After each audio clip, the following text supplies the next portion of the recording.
Welcome back to RGR Football, the undisclosed location that we're recording in today. Merry Christmas to all of you. Hope that you're enjoying your holiday. This should go out as presents are unwrapped and it's time to actually feed somebody. So how are you, Dan? I'm doing good. We got a giant snowstorm yesterday and it's kind of blowing snow all around. It's temperature dropped from 55 to 10. So yeah, it's Nebraska. To 10, no big deal. Plus or minus. Yeah, I'm on the other end of Nebraska. So I had it a few hours before you, but something very similar. So yeah, hey, it is what it is. The Chiefs will have to deal with it, but I don't think it's going to impact the game. We have a few days here, and given that everyone has wrapping paper and cardboard all over their floors at this point, we thought we'd talk some football. So why not, right? I'm actually I'm looking forward to this game.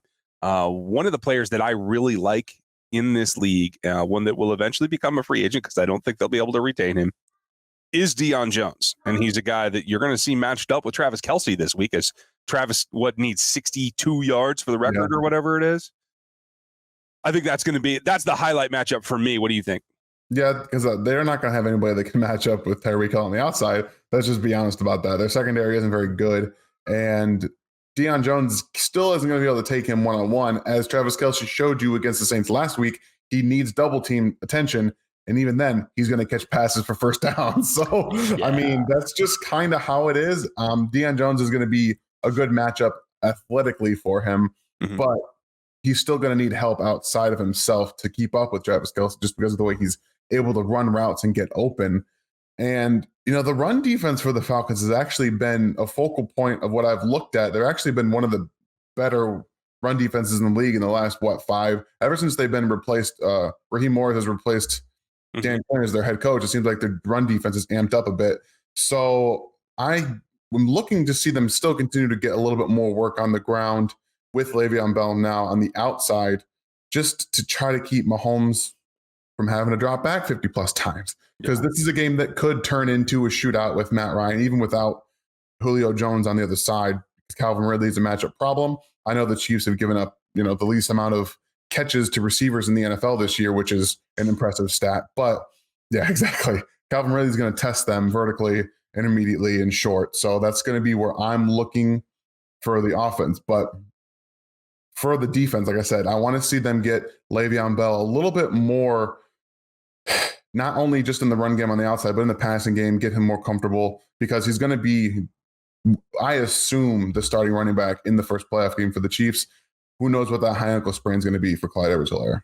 Yeah, and hopefully they get the bye and that all works out. And then if you can give Lev one start, it really takes that pressure off of the hey, I'm trying to be there's a tiny sliver of possibility, right? I understand. Hey, because if I don't, all I'll hear is, hey, that they might, they don't have it in the bag, right? Well, they do, but they don't. They do, but they don't. Yeah. But it's interesting that you bring up the run game too, because I feel like they're stout at the point of attack, especially with Jarrett, but they've done a very good job there on a game that the Chiefs, I think, need to get the run game going. So if you guys missed it, the breakdown of the pitch option that was so crucial, or Dan's look at what they did with Tyreek Hill in the red zone, let's hope that they can be a little bit more straightforward. With Mike Remmers actually looks like available, I think it's going to be very telling whether they decide to then disrupt what they did last week that I thought worked, especially against Cam Jordan and what was a very good Saints front. I'd be tempted to leave it alone. What do you think? Yeah, it's interesting. I think Wisniewski had a rough game. It's his first game in a while coming off an injury. He's got some rust to knock off. But I liked seeing Andrew Wiley at right tackle. I thought he played really well against Cam Jordan. Obviously, you're going to lose snaps to an all-pro type of defensive end in him, but he was solid most of this game. And a lot of the pressure that was faced from that right side was Mahomes leaving the pocket to get out to the right because there was pressure coming in from the left. So, man, I'm almost tempted to keep Andrew Wiley at right tackle to see what he has down the stretch, because that Mike Remmers has been solid at right tackle. He's there. But if you can have an upgrade, which Andrew Wiley played tackle in college, he was drafted, he played guard his first season as the undrafted rookie. So if you can have a guy that has upside as tackle, which I think that Wiley, after seeing him against Cam Jordan, has some upside at tackle, this could be an opportunity for you to test out Wiley as an eventual replacement, maybe in the interim for a Mitch Schwartz absence into the playoffs and into next season. So this could be not only a time for you to get better in the run game with Le'Veon Bell and Andrew Wiley, but it could give you an option at right tackle moving forward if Wiley works out, which, I mean, obviously it was one game, so I don't want to get too ahead of myself. So it's more of because you have 2 games down the stretch here that are essentially not needed games. They still have to win one of them, in my opinion, just to lock it up and not just to leave no doubt about it. So win this game against the Falcons, and you can kind of have a trial period in week 17. But I think that Wiley's got some upside at tackle. Well, and I like that you said that. And you're right, it is just one game, but it is against an all-pro in Cam Jordan that really gives you a good measuring stick. And I agree with you. Wiz was rusty as well, but you saw him do all the little things that a veteran brings to that position. And I think getting that rust out of the way, I'd like to see them start those pair again, see if they can build that complexity, that chemistry to work together, because then you have Remmers as what you intended him to be, the swing tackle. And the interesting wrinkle, I hadn't thought, long term, but you have a good point. If you can get Wiley where you feel he's comfortable and functional at tackle, no one's going to replace Mitch Schwartz. When Mitch Schwartz eventually retires, you're going to drop. Your level of play will drop. But you brought in Niang to try and groom him for one of the tackle spots. Yep. If you can actually turn Wiley into that spot with his evolution at guard helping him at tackle, then you have your tandem. And that changes your whole draft strategy. It changes what you have to do in free agency. That is a big linchpin that helps you moving forward. Yeah, and people kind of forget because he's started the last 3 years. Andrew Wiley's still young. He's still a young guy. So you have some time to work him out. And, I get that they liked athleticism at the guard position, just along the offensive line. But if you have an option here for an athletic guy who played tackle in college and now can be a guy going forward who is still young and is going to be relatively cheap, this is an option in-house. You don't have to bring in free agents. You don't have to necessarily have it as high on the draft board as you may think, which they clearly don't anyway. So it's something that I didn't foresee happening in this season, but it could be, because of the injuries that the Chiefs offensive line has faced, an option of them going forward, which could actually benefit them. Yeah. And at the end of the day, if you can do that, that helps you protect Patrick in a couple of weeks here when it does get rubber hitting the road kind of situation. That said, Hill's hamstring, a little flare up. Don't know if we're going to see him a ton. I think that they can get by without him. I think for me personally, I think I want to see that 62 yards for Kelce, and then you can kind of let everything else coast if you're ahead. I would hope so. But again, this team has had some interesting games in the fourth quarters the last 5 weeks. So that seems to be something I would like them to solve and just kind of get this game out of the way. I know Andy Reid's going to be tempted to take everybody out if they're up at halftime or even after the third quarter. But I think that this is a game that you kind of have to shut the narrative up. And I know that, I wrote a piece on Arrowhead Guys about how Mahomes as well as Andy Reid have become much better in these end of game situations. If you remember to Alex Smith as the quarterback, a lot of run, third and long, try to throw the ball down. Yeah, exactly. Try to throw the ball when you can. But now we're seeing an evolution of Andy Reid going more to Mahomes in those key situations, even against the Saints. I know that they closed the game out with 2 runs, but the play before those 2 runs, it was 2nd and 10. Mahomes did, an RPO to Travis Kelce for 10 yards for a first down. That's letting Mahomes read the field because it's an RPO situation. You can either run the football or you can throw it. And that's letting him make decisions when they still need 2 first downs to win the game. And that's just as important as those 2 runs after for the first down to actually close it off. So we're seeing an evolution in Andy's play calling down the stretch, even though he still prefers to run the football.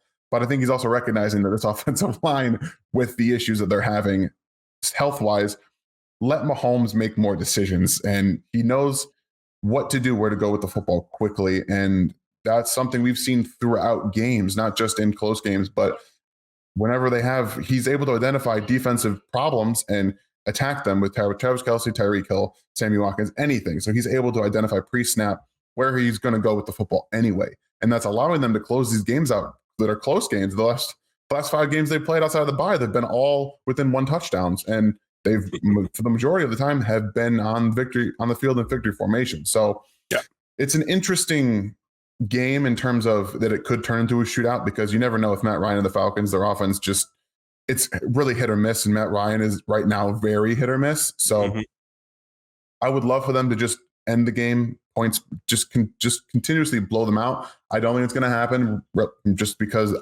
of what I've seen lately. But if this turns into an opportunity for Andy Reid to get some other guys playing time, I don't rule that out either. Well, it's funny because I think Coach Reid's going to do basically the one time that I'm a proponent for him backing things off and putting in backups, he'll probably just stomp on them because, I said don't. That's just kind of the way that it goes. But on the backside, we've seen, and you covered Snead well this week. We need to see more of that. We need to see, I think, the next step in. We've seen a lot of up and down from the secondary. 2 weeks in a row, they've had 9 PBUs, and that is really contributing to the success here. We need to see that continue against, like you said, Ridley is certainly a weapon. You get a little bit iffy after that. The tight end's always an option, but if you can lock that down, if you can continue to put up where you're contesting passes, that's what this defense needs, I think, in the postseason. Yeah, and they're actually coming on rather well. Like you pointed out, the 9 pass breakups in the last 2 games. Granted, those are quarterbacks that want to get the ball out quickly, so that allows you to play that press style coverage and get your corners in position to be in an advantage. Matt Ryan wants to throw the ball down the field. He wants to air it out as much as he can, and I assume Julio Jones is going to play in this game. That does limit his options, but Calvin Ridley is still going to be down the field. He's going to throw him up a couple balls, and I expect to see Juan Thornhill playing much more deep safety this week and allowing him to use not only his mental abilities, but his legs to he's going to have to get back into shape for the playoffs. We don't know where he's at in terms of his physical recovery, but he's playing more and granted not as much, I don't think last week, if I remember correctly, but he's going to be tested down the field in this game. So they're going to have to let him do what he does best, because if they're trying to put Dan Sorensen and Matthew back there as the single high, it's probably going to not be as great of a back-end performance as we've seen the last 2 weeks. I'll just say that. Yeah, I agree with you. I think the most intriguing thing for me, because that does set up for the front to have more time to actually get home, so more power to them. But the thing that I'm most intrigued about is Anthony Hitchens going onto the COVID list. Now, supposedly he's going to have an opportunity to be back on Sunday morning, so maybe this is all for naught and he plays his normal role and not a big deal. But in the meantime, you have an opportunity for Willie to actually do what we've been talking about all season long. And whether it happens or not, one way or the other, the rotation should be reduced. And I feel like they have to take advantage of this, especially if they're up, to get Willie on the field with Hitch if he's out there and with Neiman if not. The 2 guys that they feel can call the defenses for him and take that pressure off of Willie. Yeah, that's the thing we've been asking for the last 15 weeks. So that's kind of just hope. Granted, I don't want to say hope that Anthony Hitchens goes on the COVID list, because you don't want him to get COVID. Right. That's obviously he's going to have an opportunity to play. From what I understand, he's still testing negative to this point that we're recording this video. So it was just a close contact. Obviously, we will have Sunday morning is probably going to be the last time we'll know. I think that's the actual 5-day limit that they require. So it'll be up to the wire. I kind of expect Hitchens to play. The way that the Chiefs have been so great about really adhering to the system and what the NFL has put in place for the requirements and everything, they've done a great job of limiting access and keeping everybody inside what they're doing. And they've only had the one small little issue that they had to deal with earlier in the season. So I expect him to test negative all the way to game day and play. And I think that's going to still limit his role. But I would love to see them, like you said, use the opportunity. Especially if you're in a game that you're winning by a bunch in the fourth quarter, just get him out there. Yeah. You're going to make mistakes. Okay.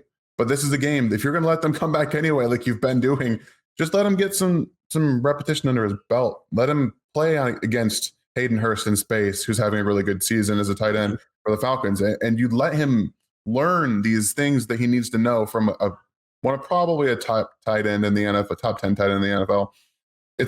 Tight end's been so up and down this season with everybody. It's just been Travis Kelce, Darren Wall, and everybody else. Right. So yeah, so it's just let him get out there and get the feel for guarding a guy in space who's having a really good season and who was actually projected to be pretty good coming out of college. So it's a good opportunity for them to let him either be exposed or learn from those experiences. So whatever ends up happening, I expect that just to continue to go as it is. I'm not expecting them to play Willie as much, just because I've toned down my expectations from this coaching staff to play him. So if it ends up going the other way, it's all better that way. But we'll see.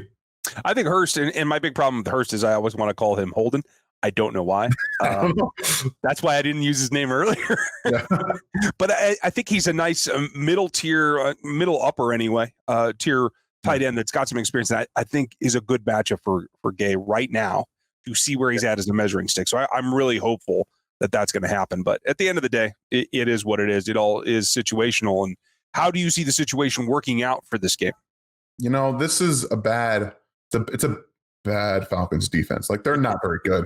And when you saw the Buccaneers last week come out late in the first half, that's odd, because I would have expected them to jump on early. I think they were overlooking that game, to be honest with you, because it's the Falcons and they're not very good. But I do expect Matt Ryan to keep it close in the end, just because what we've seen over the last 5 weeks indicates that they will. I would love for them to lay the hammer down. That would be really kind of a breath of fresh air and kind of a sigh of relief for not only Chiefs fans, but you're going into week 17. You're going to rest starters, especially if you win this game. So I think they're going to put up a lot of points. Whatever the over-under is, take the over. And I think the Chiefs are going to win 35-28-ish, around that area. Right. And she agrees, and I'm glad. Yes, my daughter does agree. I tend to think the same way. I don't think it'll be quite as high scoring, because I am hopeful, and I'm going to project that more of the backups get in. So I'm going to call it 30-20 Chiefs victory, but one that I hopefully can pay off in spades with the experience that they can gain from just even a few reps. I'm going to take that. One other guy to watch, folks, is see if Baker gets on the field and actually gets some time on defense, not on special teams. So that's it for us today. Hope you have a great holiday. And Dan, I'll let you get back to your family. Thanks for the time. My daughter's just going down for a nap. Right. Okay. So we timed it perfectly, is what you're saying. Exactly. Folks, Merry Christmas. Enjoy the rest of your holidays. We'll be back with you after the game. Thanks for watching today, and we'll talk to you next time. Thanks for watching this video from the team at RGR Football. Click these videos to see more, and subscribe to RGR Football.